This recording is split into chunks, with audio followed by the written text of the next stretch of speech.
I was fixing a leaky faucet under the kitchen sink when my son-in-law's jacket slipped off the chair and his wallet and phone clattered onto the tile floor. He'd stopped by that morning to drop off my granddaughter, Lily, for the weekend. He was in a hurry, always in a hurry these days, and he'd left without noticing. I picked up the phone to set it on the counter, and that's when it lit up. A text notification. From someone named Bet. I wouldn't have thought anything of it. Bet was a common enough name, but what stopped me cold was the photo attached to the contact. A woman's face, laughing, caught mid-laugh the way people look when they don't know someone is taking their picture. Relaxed, genuinely happy. It was my daughter, my Miriam, who had been dead for 2 years. I stood there with water still dripping from the pipe behind me, and I couldn't move. I couldn't breathe. I told myself I was wrong. I told myself grief does things to your eyes, makes you see the face you miss in strangers, in windows, in photographs that have nothing to do with her. I set the phone on the counter. I walked to the window. I looked out at the oak tree in the backyard that Miriam had climbed as a girl, and I told myself to calm down. Then I picked the phone back up. It was her. The angle was slightly different from any photo I had on my walls, but I knew the slope of her nose, the way her left eye crinkled more than her right when she really smiled. I knew that yellow cardigan. She'd bought it on a trip we took to Vermont the fall before she got sick. I had a photo of her in that same cardigan on my refrigerator. Who was Bet, and why was she using a photo of my dead daughter? My son-in-law's name is Craig Ellison. He and Miriam had been married for 6 years before she passed. Ovarian cancer, stage 3 by the time they caught it. She fought hard. She always fought hard. That was Miriam, but she was gone 14 months after the diagnosis, and she left behind Craig, little Lily, who was only 4 at the time, and me. My wife Dot had passed 8 years before Miriam. Heart attack, sudden, in the driveway. So by the time I lost my daughter too, I was living alone in the house where I'd raised her, with a granddaughter I saw on weekends, and a son-in-law I'd never fully understood but had tried, for Lily's sake, to keep close. Craig had seemed devastated when Miriam died. I had no reason to doubt that. He cried at the funeral. He called me in the weeks after, sometimes just to talk, which surprised me. We'd never been particularly close when Miriam was alive. He was a financial planner, careful and composed, the kind of man who measured his words. The calls felt genuine. I appreciated them. But standing in my kitchen holding his phone, looking at my daughter's face attached to a contact named Bet, I felt something shift in my chest. Not grief, something colder. I set the phone back down. I finished fixing the faucet. I made Lily a grilled cheese for lunch and sat with her while she told me about her kindergarten class and a boy named Oscar who had eaten a crayon. I laughed in the right places, but my mind was somewhere else entirely. When Craig came to pick up his phone that evening, I watched his face when I handed it to him.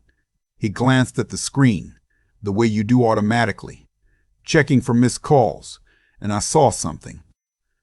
Just the flicker. His jaw tightened slightly and then relaxed.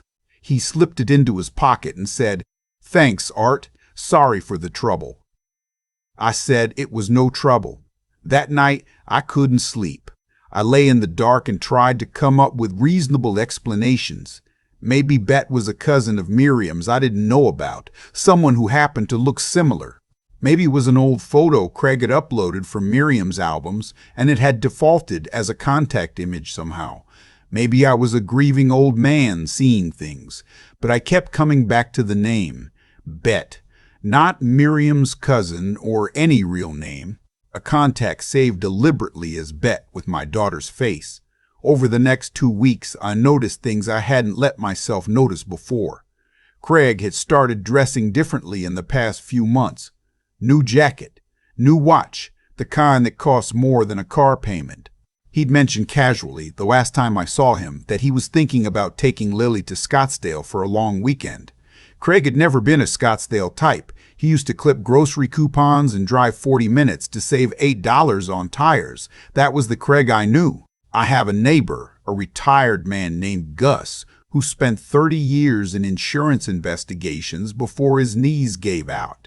We drink coffee on his porch most Saturday mornings and argue about the Phillies. I didn't tell Gus everything. I didn't know enough yet to tell anyone everything, but I described the situation in general terms. Man finds strange contact on a family member's phone. Face of someone they know. Gus didn't say anything for a minute. Then he said, "How long ago did the person in the photo die?" I said, 2 years. He said, "And how's the son-in-law doing financially?" I said he seemed to be doing better than expected. Gus turned his coffee mug around in his hands. "What did your daughter leave behind?" "In terms of estate." I thought about it. Miriam had a life insurance policy. I knew that because she'd told me about it when she and Craig first got married. She'd wanted to make sure Lily was taken care of if anything happened. The house was in both their names. There was a savings account, nothing extravagant, but solid. Miriam had been a dental hygienist for 15 years, and she was careful with money, like her mother. I told Gus that. He nodded slowly and said, "You might want to find out who the beneficiary on that policy is." I didn't know how to do that.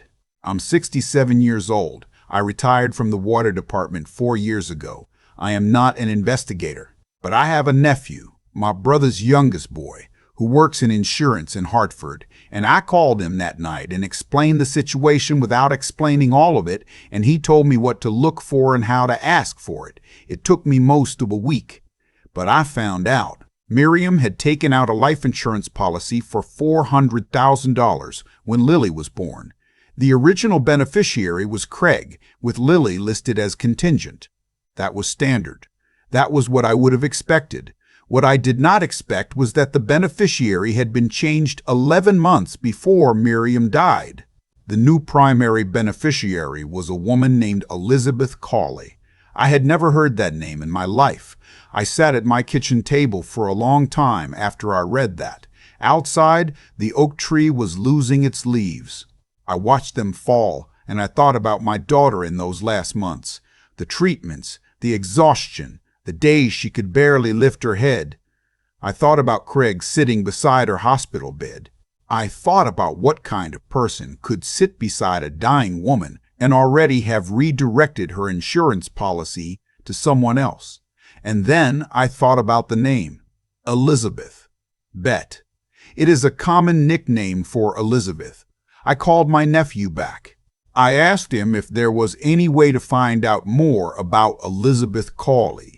He told me he couldn't access that kind of information officially, but that public records were public records, and he gave me the name of a website. It took me an hour. Elizabeth Cawley, 41 years old, lived in a suburb of Philadelphia, 40 minutes from where Craig and Lily lived. She was a real estate agent. Her social media was mostly private, but her professional profile had a photo. She was attractive, dark hair, nothing particularly striking about her, nothing that would make you look twice. But when I looked at her profile photo, something about the angle of her smile, something about the way she held her shoulders reminded me faintly of Miriam, enough to make my stomach turn. I asked myself why Craig would save this woman's contact using Miriam's photo. There were only two answers I could think of. Either he was disturbed in a way I hadn't suspected, finding some kind of comfort in seeing my daughter's face attached to the woman he was seeing, or Elizabeth had asked him to, had wanted to be in some way a replacement. Both possibilities were equally disturbing. But disturbing wasn't the same as criminal. Immoral wasn't illegal. I knew that. I'd seen enough crime shows with Dot on Sunday nights to know that a man could be a faithless, cold-hearted opportunist without breaking a single law. The insurance policy bothered me more. I kept coming back to it. 11 months before Miriam died. She was already sick by then. She knew she was sick. Would she have agreed to change the beneficiary? Would she have done it voluntarily, knowing her daughter would be left without that money? Miriam was many things, but she was never careless about Lily. Or had she not known? Had someone forged her signature? I did not confront Craig. I want to be clear about that. I thought about it, but something held me back. Gus, when I finally told him the fuller version of what I'd found, said the same thing.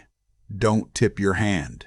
If Craig knew I was asking questions, he might move money, destroy records, do something to make it harder to trace. Gus said the word forgery quietly, almost to himself, like he was thinking out loud. I hired an attorney. This is not the kind of thing I do. I have used the lawyer twice in my life. Once when Dot and I bought this house, and once when I helped my brother settle a dispute with a contractor. I don't trust them instinctively, the way I don't trust mechanics who start listing things that might need fixing before they've looked under the hood. But Gus recommended a man named Peter Albrecht, who had done estate litigation for 30 years, and who, when I sat across from him in his office and told him everything, listened without interrupting and then asked exactly the questions I hadn't thought to ask.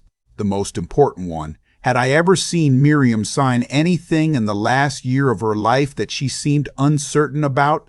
I thought back. There was a day, I'd almost forgotten it, about 14 months before she died. I'd stopped by their house to drop off soup. Miriam loved my potato soup, said I made it better than Dot had, which wasn't true, but which I appreciated. Craig was home, which surprised me. It was a Tuesday afternoon. They were sitting at the kitchen table with papers spread out in front of them. When I came in, Craig gathered the papers quickly. Said they were going over some financial documents, refinancing paperwork. Miriam looked tired and didn't say much. I had thought nothing of it at the time. Now I thought of nothing else. Peter Albrecht made some calls. He had connections. I didn't. People in the insurance industry, people who had done this kind of investigation before. What he found took 3 weeks, and it made me sick to my stomach. The signature on the beneficiary change form had been verified by a notary. The notary's license number was on file. But the notary, when contacted, had no record of the transaction. Their stamp had been used, or rather, replicated, without their knowledge. It was forgery. Someone had forged my daughter's signature on a document that redirected $400,000 away from her child and toward the woman my son-in-law had been seeing, apparently, for at least 2 years before Miriam died. The question I hadn't let myself ask out loud yet was the one that Peter Albrecht asked for me, quietly, on a Thursday morning in his office, with rain coming down against the windows. Had my daughter's illness progressed as naturally as the doctors had believed? Miriam had seen an oncologist for her treatment, a good one, at a well-regarded hospital. Her case had been managed the way these cases are managed. But Peter said that in situations involving financial fraud and insurance policies, it was not unheard of for the medical history to be reviewed. He wasn't accusing anyone of anything. He was describing possibilities. I drove home from that meeting and sat in my driveway for 20 minutes before I could go inside. I need you to understand something about my daughter. Miriam used to leave notes in my mailbox when she was small. Not real notes, she couldn't write yet, just drawings. A house, a tree, a stick figure that was supposed to be me with a circle for a hat because I always wore a hat. She kept doing it even when she got older. In high school, she'd leave actual notes, funny ones, observations about the neighbors, little jokes. When she got married and moved out, she sent cards, real cards, not emails. Her handwriting was small and neat, and she always pressed hard enough that you could feel the letters on the back of the paper. I kept every one of those cards. They're in a shoebox on the shelf in my bedroom closet. I took one out that night and held it, and I told myself that if someone had done what I was beginning to believe they had done, I was going to find out. Not for me, for Miriam, and for Lily, who was 6 years old and living with a man I no longer recognized. Peter Albrecht, working with a private investigator and eventually with the district attorney's office, spent the next 4 months building what he described as a comprehensive picture. I was not involved in most of it. They were careful about that. Careful to keep me at a distance so that nothing I did could compromise what they were finding. I got phone calls, occasional meetings, summaries. What they found was this. Craig had met Elizabeth Cawley at a real estate conference in Atlantic City 3 years before Miriam's diagnosis. They had been involved for at least a year before Miriam got sick. When Miriam was diagnosed, Craig had not ended the relationship. He had, by all evidence, deepened it. Financial records showed wire transfers to an account in Elizabeth's name starting 8 months into Miriam's illness. The beneficiary change had been forged, as Peter suspected. The notary's stamp had been duplicated using a kit that was depressingly available online. The hardest part, the part I still have trouble sitting with, was what the medical review found. Miriam had been treated with a standard chemotherapy protocol, but her records showed a pattern of symptom escalation that the reviewing oncologist described as inconsistent with typical disease progression for her stage and type. There had been elevated levels of certain markers that, in retrospect, suggested possible interaction with an external substance. Nothing conclusive, nothing that could be proven beyond doubt, but enough for the district attorney to add a charge of suspected poisoning to the case alongside fraud and forgery. Craig was arrested on a Tuesday morning. I know this because Peter called me before it happened and I sat by the phone and waited. When he called back to confirm, I went out to the backyard and stood by the oak tree and I didn't cry. I don't entirely know why. Maybe I had been grieving for a long time already. Not just Miriam, but the version of events I'd been living with.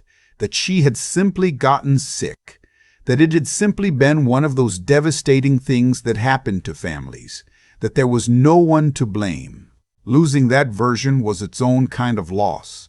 Elizabeth Cawley was arrested separately on charges of conspiracy to commit fraud and insurance fraud. She maintained she hadn't known about the medical aspects, that Craig had handled that alone, that she believed the beneficiary change was voluntary. Maybe that was true. A jury would decide. Craig's attorney tried to negotiate. Peter kept me informed without burdening me with every detail. Craig offered a guilty plea on the forgery and fraud charges in exchange for the poisoning charge being reduced to a lesser count. The DA rejected it initially. They went back and forth for 6 weeks. He eventually pleaded guilty to insurance fraud, forgery, and a charge they described as criminal administration of a harmful substance, not murder, because the evidence wasn't sufficient to prove intent to kill beyond reasonable doubt, but enough. He was sentenced to 19 years. He would be eligible for parole in 11. Elizabeth Cawley pleaded guilty to fraud and conspiracy, 4 years with possibility of parole in 2. The $400,000 in insurance proceeds, which had already been paid to Elizabeth after Miriam's death, was recovered through civil proceedings and placed into a trust. The trust is for Lily. She will have access to it when she turns 25, with provisions for educational expenses before that. Lily lives with me now. We worked that out with the courts without much difficulty since I was the only available family and Craig was no longer in a position to argue. She's 8 years old. She is funny and stubborn, and she presses hard when she writes, just like her mother.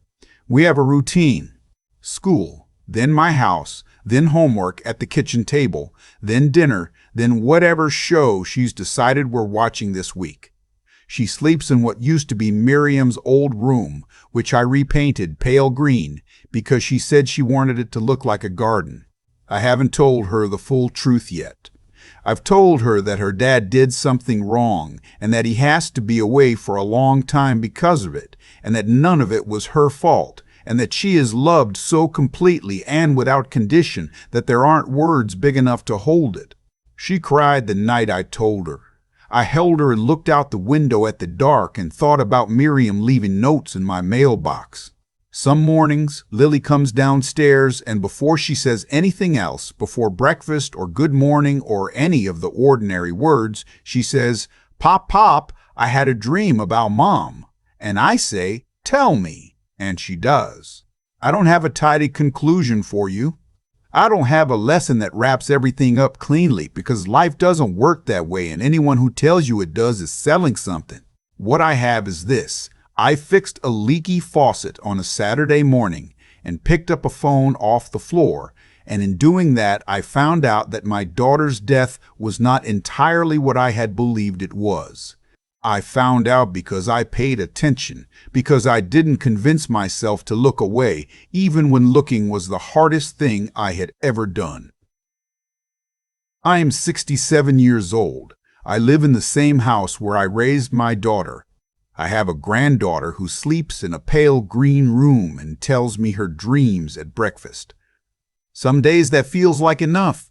Some days it feels like the only thing standing between me and a darkness I can't name. But I get up. I make the coffee.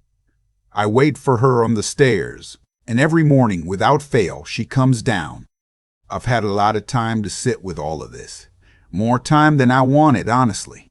There are nights when Lily is asleep and the house is quiet and I replay the whole thing.